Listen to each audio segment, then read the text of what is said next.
I was lost in the dark, fighting waves in the night. Had nothing in my hands, just a will to survive. Prayed to the sky, no one answered my call. Now I stand like a king, I don't fear any fall. From nothing to power, I built it alone. This island, this life, yeah, I made it my throne. I don't care, I have everything. उस रात मुझे सच में लगा था कि मैं मरने वाला हूं। समुंदर पागल हो चुका था, लहरें आसमान को छू रही थीं और मेरी छोटी सी नाव उनके सामने कुछ भी नहीं थी। मैं चिल्लाया, कोई है, मुझे बचाओ!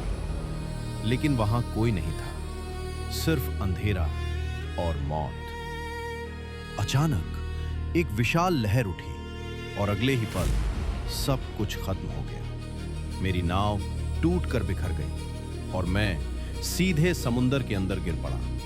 ठंडा पानी, तेज धारा और नीचे सिर्फ गहराई। मैं हाथ पैर मार रहा था, सांस लेने के लिए लड़ रहा था। नहीं, मुझे मरना नहीं है। मैं बस तैरता रहा जब तक मेरे अंदर आखिरी ताकत बची थी। कई घंटों बाद जब मेरी आंखें बंद होने लगीं, तभी मुझे दूर कुछ दिखाई दिया। एक टापू, शायद मेरी आखिरी उम्मीद। मैं किसी तरह वहां पहुंचा और फिर मुझे कुछ याद नहीं। जब मेरी आंख खुली, मैं रेत पर पड़ा था, जिंदा। मैंने चारों तरफ देखा, न कोई इंसान, न कोई आवाज, सिर्फ एक सुनसान टापू और चारों तरफ फैला हुआ समुंदर। पहले दिन मैंने जंगली फल खाकर पेट भरा, लेकिन मुझे समझ आ गया था, अगर कुछ चमत्कार नहीं हुआ तो मैं ज्यादा दिन जिंदा नहीं रह पाऊंगा। शाम को मैं समुंदर के किनारे बैठ गया।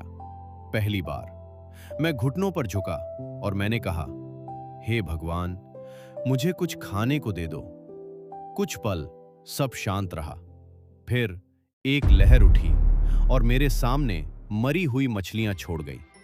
मैं सन्न रह गया। ये कैसे? लेकिन मैं भूखा था। मैंने उन्हें पकाया और खा लिया। अगले दिन मैंने फिर कहा, आज थोड़ा मांस मिल जाए। और फिर वही हुआ। एक लहर आई और इस बार एक मरा हुआ मुर्गा छोड़ गई। न कोई खून, न कोई शिकार। धीरे धीरे ये रोज होने लगा। मैं जो भी मांगता मुझे मिल जाता, लेकिन फिर मैं ऊब गया। हर दिन वही खाना, वही जिंदगी। तभी मुझे बचपन की एक कहानी याद आई, जादुई चक्की की कहानी। मैं खुद से बोला, अगर ये सब सच में हो रहा है तो क्यों ना मैं वही चक्की मांगू। मुझे पूरी कहानी याद थी। एक ऐसी चक्की जो कहो वही निकालती है, लेकिन उसे रोकना हर किसी को नहीं आता। मैंने हंसते हुए कहा, अगर सच में चमत्कार हो रहे हैं तो मुझे वो जादुई चक्की मिल जाए। और फिर समुंदर से एक बड़ी लहर उठी और मेरे सामने एक पुरानी पत्थर की चक्की आकर रुक गई। मैं सन्न रह गया। ये सच है। चक्की में से नमक निकल रहा था। चक्की घूम रही थी। नमक लगातार निकलते जा रहा था। मुझे डर लगा, ये रुकेगी कैसे? तभी मुझे कहानी का आखिरी हिस्सा याद आया, लाल कपड़ा। मैंने तुरंत पास रखा लाल कपड़ा उठाया और चक्की पर डाल दिया और चक्की रुक गई। उस दिन मुझे यकीन हो गया, अब ये दुनिया मेरी है। मैंने चक्की से अनाज निकाला। चावल, गेहूं, दाल और कई सारे अनाज, सब कुछ मिलने लगा। मैंने एक घर बनाया, एक बड़ा भंडार बनाया। धीरे धीरे मेरे पास सब कुछ आ गया, खाना, घर, सुरक्षा। लेकिन यहीं से मैं बदलने लगा। अब मैं प्रार्थना नहीं करता था, मैं आदेश देता था। समुंदर, आज मुझे ये चाहिए, और मुझे मिल जाता। मैं हंसता था, देखा, अब तू मेरी सुनता है। धीरे धीरे मुझे लगने लगा कि समुंदर मेरा गुलाम है, कि मैं इस टापू का राजा नहीं, भगवान हूं। लेकिन फिर मैं यहां भी बोर हो गया। मैंने सोचा, क्यों ना मैं यहां से चला जाऊं। मैं समुंदर के सामने खड़ा हुआ और मैंने कहा, मुझे एक बड़ा जहाज चाहिए। और वो आ गया। एक विशाल जहाज मेरे सामने खड़ा था। मैं हंसा। अब सच में मेरे पास सब कुछ है। लेकिन मेरी लालच यही नहीं रुकी।